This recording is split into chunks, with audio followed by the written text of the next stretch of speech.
झूठ बोलो, बार बार झूठ बोलो, जो भी बोल सकते हैं सब झूठ बोलो।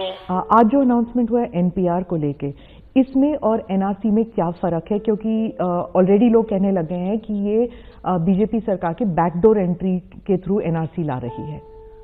देखिए, दोनों में मूलभूत अंतर है। एनपीआर जो है वो जनसंख्या का रजिस्टर है, जो पॉपुलेशन रजिस्टर है। देश में जो भी रहते हैं उनके नाम रजिस्टर्ड किए जाते हैं। और एनआरसी है नेशनल रजिस्टर ऑफ सिटीजन्स। इसमें से हर व्यक्ति से प्रूफ मांगे जाते हैं कि आप बताइए कि भाई आप किस आधार पर इस देश के नागरिक हो। ये दोनों प्रक्रिया का कोई लेन देन नहीं है, न दोनों प्रक्रिया का एक दूसरे के सर्वे में उपयोग हो सकता है। आपने सुना कि गृह मंत्री अमित शाह ने साफ साफ कहा कि एनपीआर यानी जनसंख्या रजिस्टर के तहत जो प्रक्रिया चलेगी उसका कभी भी एनआरसी में इस्तेमाल नहीं होगा। किस पर भरोसा करें?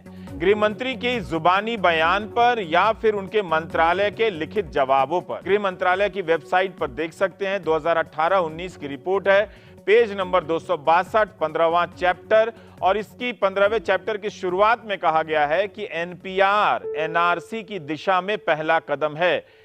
और मैं फिर से एक बार स्पष्ट करना चाहता हूं स्मिता जी कि इससे नेशनल एनआरसी का कोई लेन देन नहीं है, कोई अफवाह फैलाई जा रही है। इंडियन एक्सप्रेस की एक रिपोर्ट के अनुसार सरकार ने करीब 9 बार कहा है कि एनपीआर के आधार पर ही एनआरसी आएगी, बनेगी।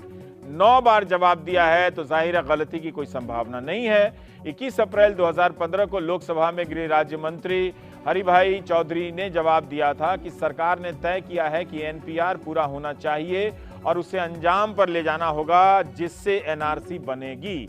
26 नवंबर 2014 को राज्यसभा में गृह राज्य मंत्री किरण रिजिजू जवाब देते हैं कि एनपीआर एनसीआर की दिशा में पहला कदम है, भारत में रहने वाले सभी लोगों की नागरिकता की पुष्टि करेगा, कंफर्म करेगा।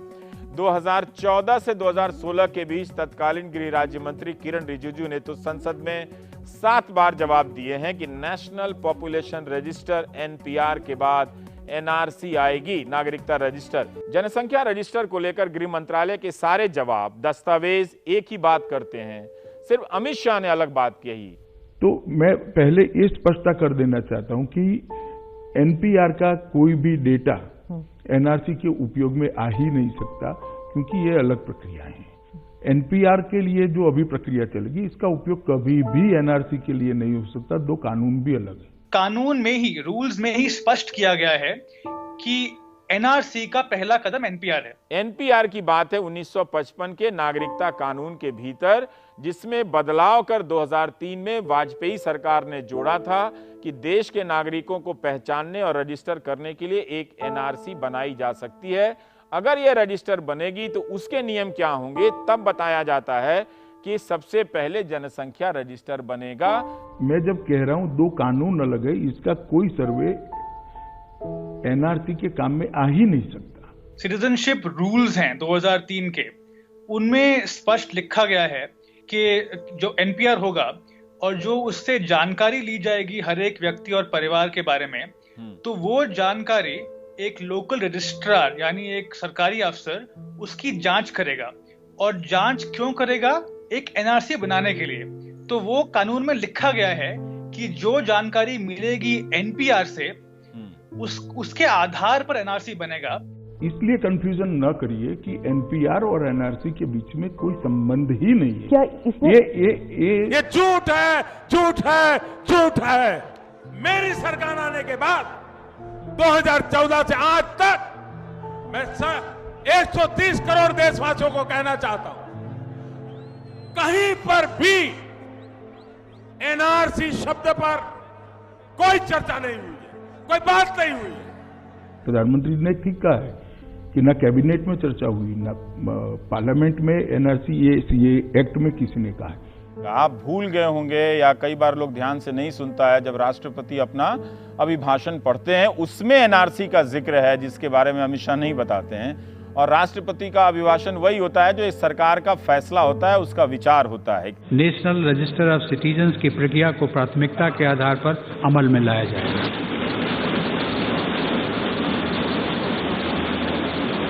देखिए, इस पर अभी इसलिए चर्चा करने की जरूरत नहीं क्योंकि एनआरसी अभी कहीं विचार में ही नहीं है। एनआरसी की ओर जाएंगे Amit ji, national register of citizens, क्या आपने कहा है कि ये कब तक इंप्लीमेंट हो पाएगा? आपका ये रोड मैप क्या है? आप ये हर जगह, हर इलेक्शन में के पहले, हर चुनावी सभा में बोलते हैं और बोलते आ रहे हैं। स्वाभाविक रूप से 2024 के पहले पूरे देश भर में आप इसको लागू कर सकते हैं।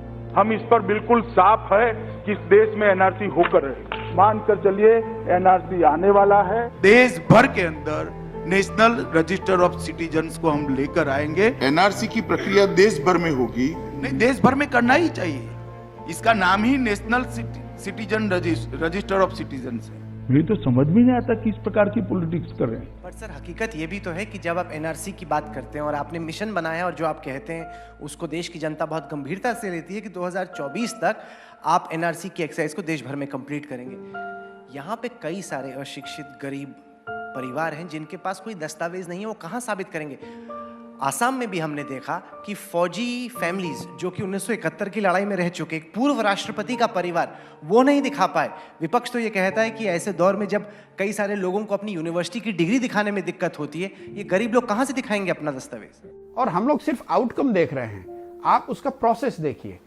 एक एक आदमी को 5 दिन 10 दिन नौकरी छोड़ के, रोजगारी छोड़ के, अपनी मजदूरी का नुकसान करके लोगों को लाइन में खड़ा रहना पड़ा है। डॉक्यूमेंट आप एक बार लेके जाते हैं, वहां ऑफिसों में धक्के खाते हैं, ऑफिस में पैसे लोग मांग रहे हैं आपसे, कोई आपका नाम अंदर करने के लिए पैसे मांग रहा है, कोई आपका नाम काट कर आपको धमका कर पैसे ले रहा है। तो इसमें सफर कौन कर रहा है? जो गरीब आदमी है। मुझे आप बताइए, असम का कोई ऐसा करोड़पति मुस्लिम जिसका नाम उसमें काट दिया गया हो? कोई ऐसा करोड़पति हिंदू जिसका नाम एनआरसी में न आया हो?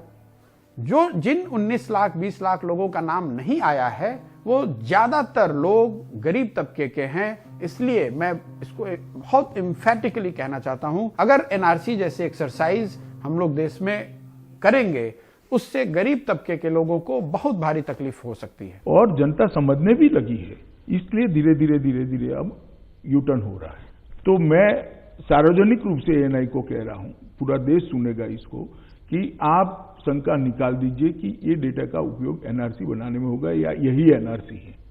दो में से एक भी सच्चाई नहीं है। ये झूठ है, झूठ है, झूठ है।